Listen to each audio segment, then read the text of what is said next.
To this one kick of the ball by Didier Drogba. Yeah, it's the greatest night in Chelsea history. Champions of Europe at last.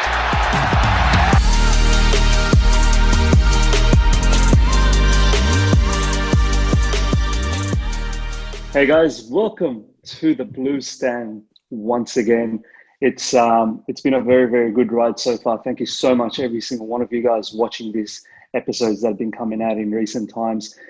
You know, it's a great time to be a Chelsea fan. Once again, we joined with our panelists Amir, Kunal, and I've got ourselves a fantastic guest. I know he gets introduced as a top footballing intellect, and honestly, that is who he is. He's an absolute top footballing intellect. He runs, he's a co-owner of the Breaking Lines. Breaking Lines, if you guys haven't checked it out, it's got all sorts of footballing content, covering many different leagues, and it's just loads of knowledge out there. So I want to take this opportunity to welcome our man, Zach Lowy. Zach, how you doing, my man? Thank you so much for the incredible intro. I really appreciate that. Doing well. It's good to be here. For it to be Friday, although the days of the week just don't really register with me anymore now that COVID is going. So, but yeah, great to be on the podcast and really excited to start talking about the topics in question. Brilliant. Now, it's so true, Zach. Like, I honestly don't know what days of the week it is anymore. I've been working from home since February. So I've got no idea. Don't even know what the time frame is anymore as well. But yeah, man, it's great to have you here, and we're all buzzing. So let's get straight into it. There's a lot to talk about. And it's always good to talk to someone who's outside of the Chelsea frame. I think sometimes when we talk to Chelsea fans, we seem to have the blinkers on, and we're always looking at everything that's positive about the club, and we probably might miss the finer details. So it'll be great to get your perspective on certain matters. So let's start off with just analyzing this particular season for Chelsea. So what I want to ask you first up is, Zach, obviously Frank's first season's just finished. Chelsea under his sort of managerial for this particular season. What were some of the positives that you would take out from his management and Chelsea's season in overall as a broad spectrum? Yeah, well, I think in general it was a positive season. Definitely some things that Chelsea need to improve on, both tactically as well as in the transfer market, if they want to challenge Liverpool and City for the title. But overall, I mean, I'll be honest, I was not expecting Lampard to be a success. I think that, yes, the jury's still out on a lot of his abilities as a manager, but this is a successful season. The fact is they let go a player who, pretty much dragged them to third place, as well as not quite the Europa League final because he didn't play that much, but I mean, Eden Hazard was just so crucial to Chelsea's play last season that, I thought taking him away and bringing in a player like Pulisic, who, I love. Obviously, he's American. He's an exciting young player, but who was on the bench for pretty much the past two seasons before Chelsea signed him. Expecting him to step up not only from the Bundesliga to the Premier League, but stepping up from a bench spot to replacing a player who's just taken the entire creative workload on his shoulders past few seasons. It was a really tough ask, but overall it's definitely been a successful season for Chelsea to get to an FA Cup final as well as get top four with a rookie manager without Eden Hazard. I think that, there's definitely a lot of positives for Chelsea to take from this season. I would say that, Pulisic's I guess breakthrough, you could call it, in Project Restart. That is definitely one of the main positives because he still has a ways to go before he reaches Hazard's level. Although he probably had a better season than him this season. But I think that Who hasn't yet? just well, yeah, maybe Thomas Lemar. I think, but I mean, I think that what really stood out to me from Pulisic's performances, and it's something that also has stood out to me for Sancho's for Dortmund, is that even when he's had sort of a quiet game, he can just influence games with one play. I remember. Yeah. I'm not sure. I think it may have been Southampton when Chelsea as a whole were kind of sleepwalking through the first half, and Pulisic himself was not doing very well. But then he pretty much took the game by the scruff of his neck and put in a cross for Giroud. I think that was against Southampton. I'm not sure. But it's games like that, and not just that, but other games which Chelsea lost, where Pulisic still, proved that he had the capacity to become a leader. So yeah, I think that's one thing, that just the mental fortitude of Pulisic to, it's not easy to respond when you've rode on the bench for so long in the season to really step up for a variety of reasons and get the job done. Not only is he proving that he can be a top player, he's proving that he can become a leader and step up when he needs to be. Aside from that, I think in general the youngsters, there's a lot of quality youngsters on display. Some players obviously have not maintained their early season form, such as Fikayo Tomori, who is rumored to go out on loan, as well as Tammy Abraham. But I do think that both of those players, despite falling off, I think that Abraham's decline in form was somewhat linked to his injury as well. But I think that despite all that, they've definitely proved that they can be quality squad players at the very least, which is a huge bonus because they came for free. So I mean, I think those two players, as well as Mason Mount, I think you've got to highlight his importance in this Chelsea side, both in terms of his on the ball and off the ball workload. He's definitely a really key player. So, I mean, I think my main concern with Lampard coming in and just this whole Chelsea rebuild was that it was so kind of antithetical to what Chelsea have done under Abramovich, if that makes sense. They're typically a short-term kind of team. If you don't get a trophy in your first season, then you're out the door. And of course now it seems like the complete opposite of Chelsea signing Werner and Ziyech and probably Havertz. But that's another topic I'm sure we'll discuss later on in the show. Absolutely. No, you're spot on. I think in regards to Pulisic, one thing I forgot to mention. One player who I've actually been, who I didn't mention, but who I've been impressed with is Cesar Azpilicueta. It's sort of, he's been so consistent, but I felt like he was on the decline with Sarri and had struggled a tad, and I thought that he was on the verge of losing his spot to Reece James, but he's really, I think, stepped up and become one of the players of the season for Chelsea. I think so. Spot on. Azpilicueta's captaincy, I think it's been very, very underrated. Just to touch on that Pulisic comments that you've made in regards to how he stepped up during the matches where we lost. In recent times, I think in the restart, there was we lost against West Ham, and I feel like Pulisic played his heart out in that particular match. Even against Liverpool, when we got thumped, his impact coming off the bench was just unbelievable. He single-handedly, I think, almost took us to leveling in that match. So before we move on to Amir's question, how do you find man management on certain scenarios? For instance, even Pulisic, I suppose there was the Giroud in the beginning, not so great man management, but then he brought him in. And there were many other, scenarios throughout the season for Frank Lampard, Hudson-Odoi's management. So what was your thoughts around his man management? Yeah, in general, I think that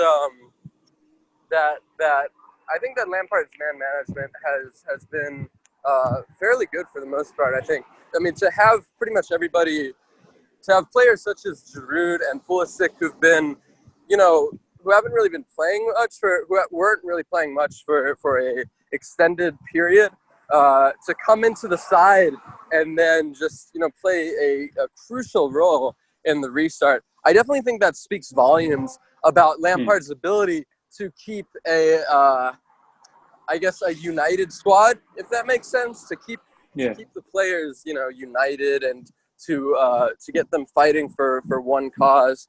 I think that I do think it, and it is a tad easier when you don't have players that are necessarily superstars, I think, such as Hazard or Diego Costa. That's one thing that I think actually works a bit in Lampard's advantage, in that, aside from perhaps N'Golo Kante, who is sort of a superstar without, the superstar he's ego, just so if humble. you will. So humble. Yeah.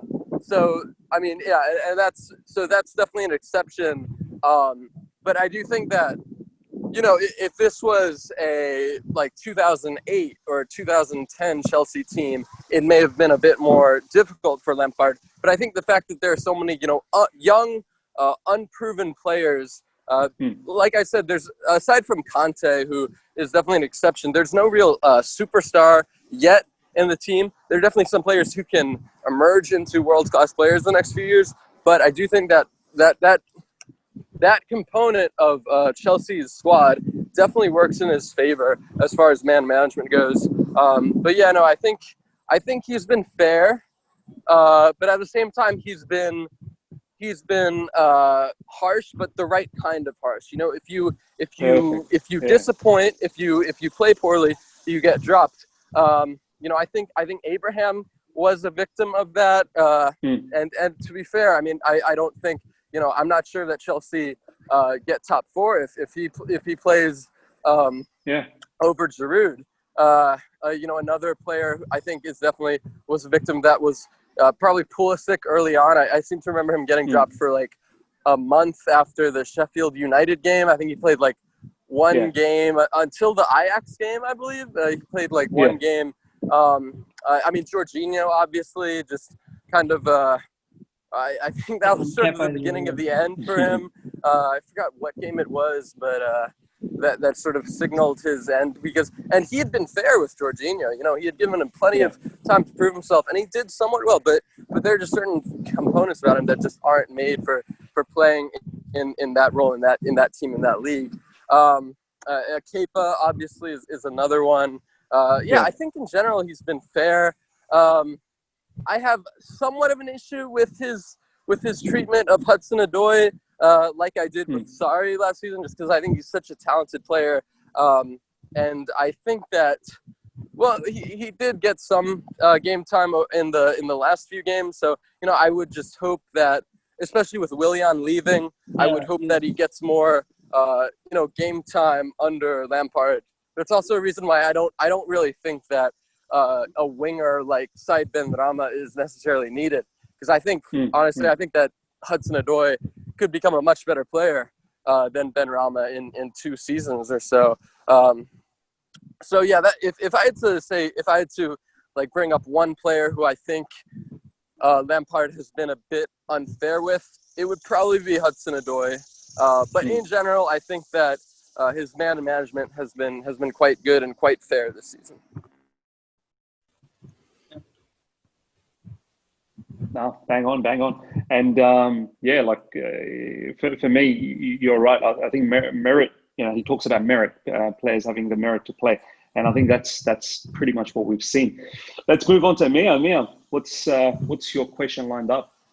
Yeah, I think that Zach summed it up brilliantly, about the positives this season. He covered literally every single point. And, that's what having a guest of this caliber brings to this channel. Yeah, thank you. Lovely that. Yeah, but moving away from the positives, there are a lot of negatives to look at as well. Right. Defensive structure hasn't, exactly been great, especially Chelsea. For some reason, we keep getting caught out in the transition, even teams just play on the low block with us, and then they just need that one attack to, threaten us and then get the goal that, prevents us from winning, right? Or sometimes even losing the game. So I think that another criticism could probably be the, defending from corners. It hasn't improved at all throughout the course of the season. So what are your thoughts on that, Zach? And especially if I may, the light of last night's game in the UCL, we saw both Gimenez and Upamecano both in action for Atletico Madrid and Leipzig respectively. And who do you think would be a better fit out of those two? If we do decide to go for those, either of those two players, who do you think would better fit the system under Lampard?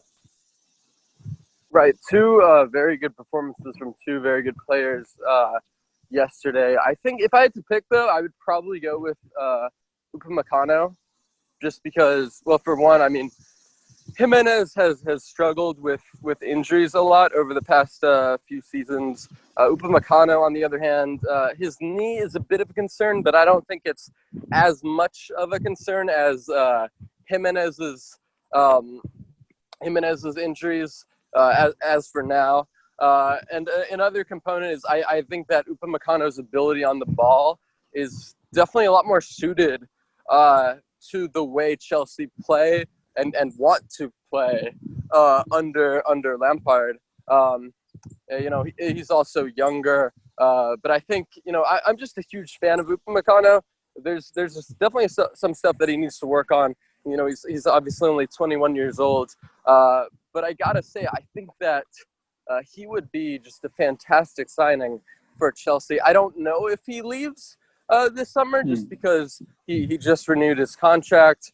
And I would assume that Leipzig would probably demand more than the 60 million. I'm not sure if his 60 million release clause still exists, or if they increase that. I'm not really sure, but I would imagine they would probably demand more than that, just because their hands aren't tied. But yeah, I think if I had to go between Upamecano and Gimenez, I definitely think I would go with Upamecano, a player who, is so good on the ball. You saw so many times where he was just really carrying the ball out of defense, and really just in turn pushing Atletico back even further. I think that's one aspect that Zuma sort of has in his locker, but I think that Upamecano is even better in that regard. And with a player like Upamecano who can play in the middle of a back three as well as in a back four, that's just so crucial for Lampard, who loves to change his system, change his formation based on the opposition, going from a 3-4-3 to a 4-3-3 to a 4-2-3-1. I just think he would be a really good, and he would definitely help Chelsea improve in the set piece category. He's just a really, like I said yesterday, he's just a Rolls Royce of a player. My main concern with him is the knee, is the long-term health of his knee. But I do think that the positives just really outweigh the negatives when it comes to Upamecano. He's just he really fills you, I think, with just. He's a player who would improve Chelsea's defense that much that I think that it makes sense to spend that kind of money on him. Yeah, but just to touch upon, probably you mentioned his age, right? But once again, we have so many players who are probably gonna, become future superstars, right? Like we need someone to to improve our defense massively in the present as well, and the leadership aspect comes into play here. And do you think that Upamecano could, sort of provide that leadership to the Chelsea backline? Be that. So I think sure. Right. So we're talking about experience here. Yeah. And that is something that, I have considered when thinking about Chelsea's, defensive issues. When I think of players who are, I guess, like above the age of 26, let's say, who could actually improve Chelsea's defense, there are three names that come to my mind: Kalidou Koulibaly, Lewis Dunk, I know I'll get some hate for that, and Diego Carlos. I think Diego Carlos is like 27. So those players are in they're in their prime, right? And I think that each of them would improve Chelsea's defense to a certain level. But at the same time, I think that they'd be probably around the same age. I mean, probably around the same cost transfer fee as Upamecano. And I gotta say, I mean, yes, the age is a concern, but you also don't need to be 26 or 28 to be a leader. When I look at when I watched Leipzig's game against Atletico, for me, the leader was in defense was not Klosterman or anybody else. It was Upamecano. For me, he was the one who was really just getting the job done, both going forward as well as defending, set pieces, defending crosses, just shutting down. That's what a leader does for me. And I was just so blown away by his capacity to be a leader, to be to be consistent. I think in throughout the game, and to not make any real crucial mistakes. For me, that's what a leader does, and I think that Upamecano has proven that he not only is he a great defender, but he's also a great leader, and he can be the guy who's bossing around Chelsea's other players, telling them to get into position, telling them to do this, and really leading the back line for a decade to come.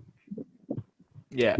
Excellent, mate. Completely agree with you there. I think he's a really special talent. Well, that's my quota for the video. Then I'll move on to Kunal. Kunal, what you got in store, man, for Zach? Oh, man, yeah. So I think I 100% resonate with what Zach just said, raising the strengths and the weaknesses of the players. Only one thing I have to add here. You have to be a very brave man to pluck a player from Simeone's system. And that's what Gimenez is. Just a little bit, I'm having my concerns with regards to that. We had the case of Felipe Luis, the left back, I think 4 or 5 years ago. He was playing so well under Simeone, but all of a sudden you saw a very different player when wearing the Chelsea t-shirt. So I think in the Simeone system, the defenders are told absolutely what they have to do. They never do anything out of the ordinary. So maybe you just have a player who is one-dimensional. You don't have to quote me on that. I'm just raising my concern in that regard. So definitely Upamecano would have to be my first choice as well. You'll have to be a very brave man again to pluck someone from a Simeone system. It might work, it might not. So when the quoted fees is so high, you better not take your chances. Now the second thing is, Ameya, you went about the negatives and you touched upon them slightly. As a negative, I think we can say that the FA Cup loss was a certain sort of a blemish. But the resounding majority agreed, before the season that we would be nowhere near the conversation for the top 4. The top 4 was never going to be, a realistic sort of expectation for even the most optimistic Chelsea fans. And in that respect, I think we can safely say that Lampard overachieved in the expectation front. Now, on the subject of expectation, Zach, here is my question to you. This season, the tide has shifted. Chelsea board has been making moves for the sort of cream of the crop category of players. So the question is that what according to you would be a realistic expectation for the next season, with this new look Chelsea side, especially given the signings that we have made, Werner, Ziyech, and the players that we are linked with and the players that have gone. So what would be considered a successful season according to you, and what are the realistic minimum minimum for Lampard, the next time we step foot on the pitch? I mean, I think that definitely the bare minimum, especially assuming that Chelsea get Havertz, the bare minimum is definitely finishing in the top 4 again, as well as I would probably say, making it to the Champions League quarterfinals, just, to show some signs of improvement. But it's hard to judge improvement from such like an arbitrary standpoint. I think, improvement for me would be showing that they can defend set pieces, showing that they're not so exposed, that they aren't, that exposed when defending the counter. And that's something that, Chelsea could theoretically improve in that regard and still finish 5th. So, I think that there are definitely two or three levels of improvement as far as that goes. There's the improvement on paper as well as the improvement on the pitch. But I do think that those are the main concerns for me. on the pitch. Defending set pieces, defending the counters. That's just something that Chelsea needs to that Chelsea really need to improve on if they're going to catch City, who have look set to be just going all in the transfer market and going back to reclaim their the English crown. So those are two metrics that I think you definitely have to look at to gauge just how well is Chelsea improving. But yeah, I mean, to answer your question, I would say aside from those metrics, finishing in the top four, as well as getting to the Champions League quarterfinals, and definitely winning a League Cup or an FA Cup would be the cherry on top for sure. So I think we have all seen the recent news. We have all seen the William news. So I think it would be the right time to talk about that. I think we can't really complain given the circumstances. All I have to say is that congratulations, William, for the move. His contractual situation, his age profile. At the end of the day, it is what it is, right? I think we can all thank him for his services. He has been he has offered us such a long period of service to us. That his Chelsea career was filled with titles. I think the performance-wise, it was more headaches than highlights. But as I said, it is what it is. So now on this theme of departure, Zach, I know that about your esteemed expertise in the Serie A and Bundesliga game analysis and transfer news. Now I'm going to present two of the most divisive players in the Chelsea squad, Emerson and Jorginho.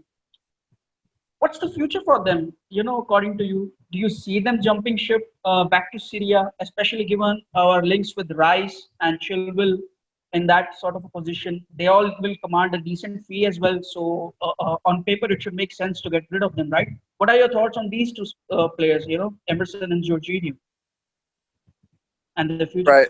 I'm not sure if Chilwell is going to be an option for Chelsea this season. I know that Lampard likes him, but just his transfer fee is a bit too excessive in my regard. But yeah, I mean, with regards to both Jorginho and Emerson, and finding a buyer, I think Emerson will definitely be a lot easier to find a buyer than Jorginho.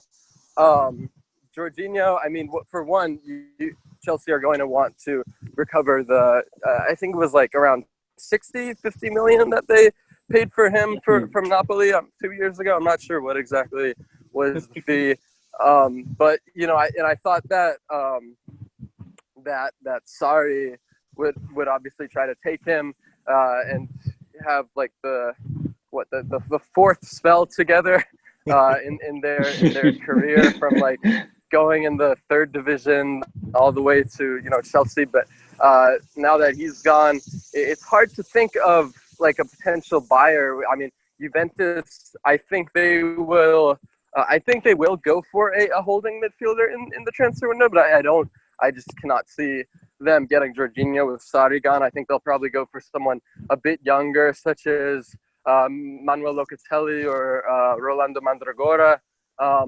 And so with Juve practically out of the running, I'm not really sure who would be taking them. I mean, Napoli, they've been mentioned, but they just bought two holding midfielders in January, in Diego Dem and Stanislav Lobotka. So I don't think that they will be in for a holding midfielder, at least this window.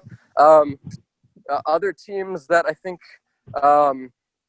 I don't think Milan would be in for him. I mean, for me, he would not really be an ideal partner for Ismail Benacer. I would expect them to probably go for somebody a bit more physical, potentially another Chelsea player, Bakayoko. I could definitely see them trying to bring him back to the San Siro this summer.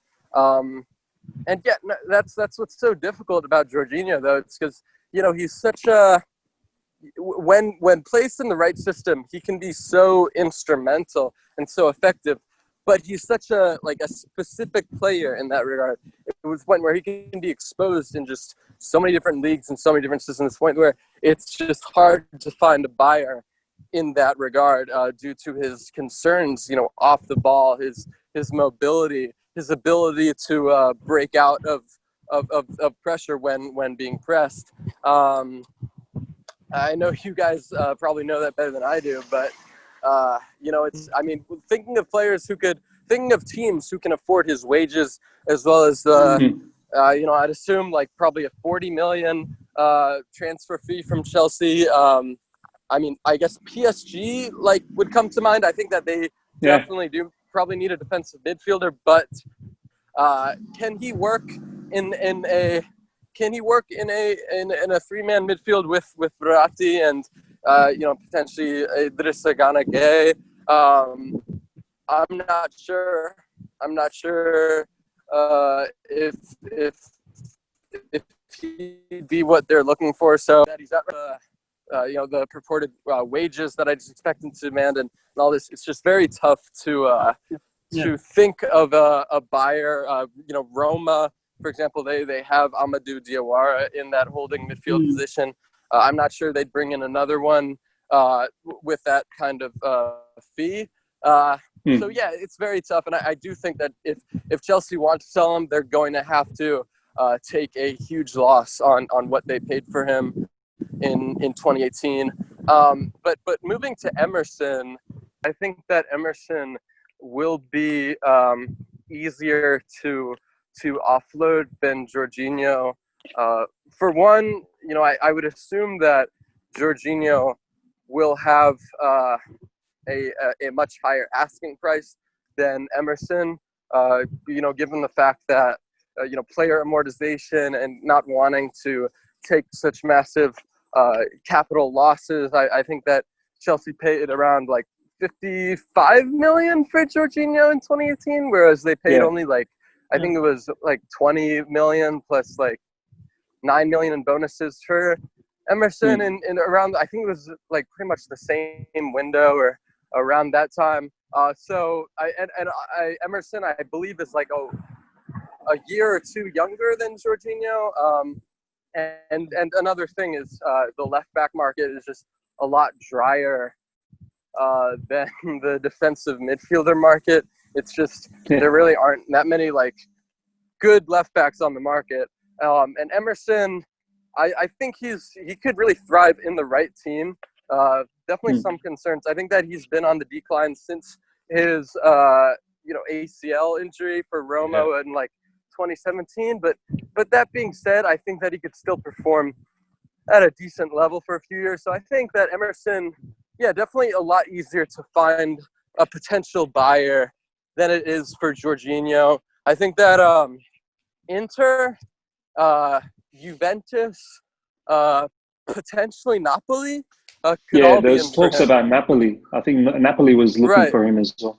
Well, and it's funny. I mean, Fauzi Goulam was playing as one of the best left backs in the world under Sarri in the first season until his injury, which and I think Emerson got pretty much the same injury around the same time. But I think they're pretty much trying to offload Goulam.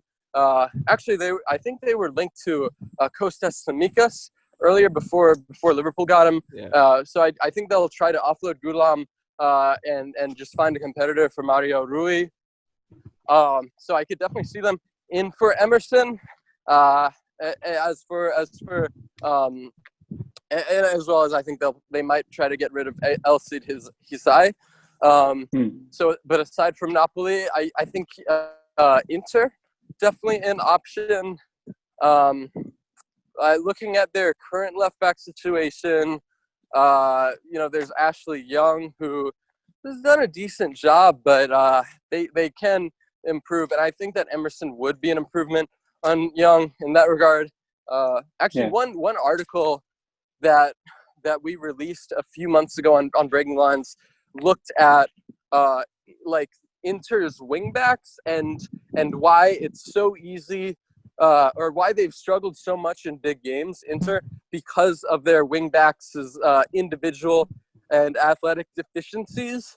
And so, and it's an interesting article that just touches up on why, well, for one, why Hakimi will be so crucial to Inter, but also just why Inter have struggled to push Juve to beat Juve to the title this season. And a big reason that is because of Lingrex. So I think that it's funny. I was actually on the this Inter Worldwide podcast like yesterday or Tuesday, and we were talking about this, and I said that I think that the left wing back position is going to be Pepe Marotta's number one concern in the transfer market this summer. And I think Emerson will definitely be on the radar. I could also see like potentially Robin Gosens of Atalanta being linked. But that's, as I said on that podcast, it's very hard to gauge Atalanta players. There's so many players who have just impressed under Gasperini for Atalanta and have gone on to just be major flops elsewhere. Brian Cristante at Roma, Roberto Gagliardini at Inter. So there is definitely a bit of concern in that regard. But I think as far as buyers go, Inter, I can definitely see them potentially making a move for Emerson. And I think that a Conte's system would sort of hide some of, or sort of mask some of Emerson's defensive deficiencies and allow him to, I think, thrive in a system that that minimizes his deficiencies in the defensive side while also exploiting his offensive advantages. You know, the things that he does well on the attacking side of the game. But I would also think that potentially Juve would be in for him. I mean, Alex Sandro has not been that great over the past 2 seasons. I think that, you know, they may try to find a buyer for Sandro. If they don't, I could also potentially see them making a move for. I could also see them potentially trying to sell or loan again Luca Pellegrini. You know, it remains to be seen what happens. I do think that if Juve do make a move for either of these players, be it Jorginho, or that they would be try with Arthur in like a player, potentially a player plus cash swap, just because they are so. I was talking about this in the Inter podcast a few days ago. They're just in such a delicate position financially, the point where they just don't have the capacity to spend like 60 million on a player. If they're a big amount of money, you know, you would expect it to, who's, you know, on massive wages at Juve, being shipped out the door. That's what they're trying to do, I believe, with Napoli's Milik, in giving Napoli Federico Bernardeschi in exchange. So I would expect them to continue, you know, as they try to just shed weight from their excessively bloated wage bill. I think Emerson, just in conclusion, I think Emerson will be a lot easier to find a buyer than Jorginho. Yeah, man. I'm absolutely blown away by the treasure of knowledge that Zach possesses. I should have known better, you know. But once again, I will trust my man Miz, you know, to do the last proceedings. So yeah, Miz, over to you, my guy. Honestly, Kunal, you're spot on. I'm blown away by the knowledge that Zach has just dropped on us, guys. Honestly, the knowledge that he's just provided us in regards to Serie A, Bundesliga. I mean, kudos to Zach that, you know, hopefully our viewers get a lot out of this. And I'm sure they have, because I was just in awe the whole time, just like wow. Zach, before we go, man, I want to give you the time right now to talk a little bit about yourself and talk a little bit about the Breaking the Lines, you know, publication. It's a fantastic website. I've been just on it ever since I found out that we're getting you. You know, I've just been monitoring, and there's some fabulous articles there, man. There's just some brilliant pieces. So give us a little bit about yourself, you know, what we can expect from you in the upcoming season. Right. Thank you so much. Well, I started breaking lines in like this late December of 2016. Actually, with a Chelsea fan, Thomas Anderson. He was Nice. sort of like, I think he'd been following me for a few weeks, and he said like, I really like your knowledge and your threads. I'd like to potentially start a website for you. So, I came up with the name Breaking Lines, and we just pretty much went from there. And it's been really, I would say, riding a strong wave the past few months. I definitely think this is the best moment we've been in as a website, as a company. And yeah, you just expect even more content, not just in terms of articles, but as well as video content, podcast content. We're going to be grinding on all cylinders pretty soon. We've been doing a lot more data analysis pieces lately. We just ran, piece on Bruno Fernandes's impact at United. We're going to be doing a few more articles such as that, and definitely a lot more Chelsea related content. But yeah, I mean, aside from running Breaking Lines, I've also written for a few websites, and yeah, I just looking to be writing more for BTL on those other websites, and yeah, we're really putting in some great content, as you mentioned, on Breaking Lines. We've got a few really interesting player interviews coming up for some very promising players. We actually have it's the first time I'm announcing this, but we've got an interview with Nîmes manager Bernard Blackart. Wow, here we go, guys. First time listening here, here, the blue stands. Right, which is, definitely, a manager who's done quite well at Ligue 1 recently, so very excited to have him. And yeah, we've just got a lot more really interesting, really unique content coming up on BTL, really just ranging from all sorts of aspects. There's no real guarantee I can tell you with regards to what kind of content that BTL produces. I mean, we've covered a wide range of topics, from Irene Gonçalves, which is a piece on like the greatest Angolan female footballer in the country's history, to talking about, like, we've got a piece coming up on Brendan Aronson, who's a very good MLS prospect for Philadelphia Union. So we're really just covering a wide range of topics while also using a wide variety of strategies to cover them. So the only guarantee I can tell you is that it's going to be unique and it's going to be high quality content. Brilliant, man. I mean, I'm blown away by the stuff that you guys are doing, by the stuff that you're doing, and it's all going to be in the description for our YouTube video. You can follow Zach. You should follow Zach. If you're not following him, it's I don't know what you're doing. Honestly, you're just wasting time, to be honest. So, guys, look, thank you so much, Zach, for coming in. Once again, thank you to Kunal. Thank you to Amir. It's been an absolute brilliant episode for me. I know it's almost 2 a.m. or maybe past 2 a.m. Sydney time, but I would not have spent it any other way. So, guys, until next time, see ya. Hasta la vista.